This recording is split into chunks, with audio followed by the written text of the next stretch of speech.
Hi అండి. Independence డేకి rise అనే సంస్థ వాళ్ళు ఎయిమ్స్ స్కూల్లో ఎస్ఐ కాంపిటీషన్ అయితే కండక్ట్ చేశారు.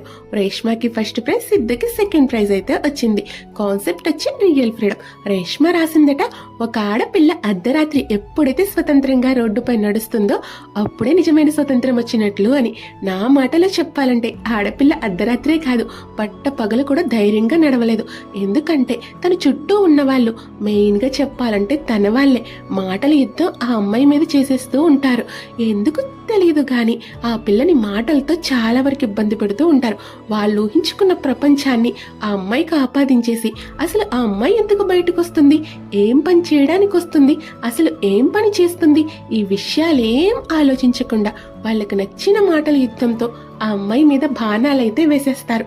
కొంతమంది ఆడపిల్లలైతే ఆ మాటల్ని తట్టుకుని నిలబడతారు కానీ కొంతమంది ఆడపిల్లలైతే చాలా బాధపడుతూ ఉంటారు.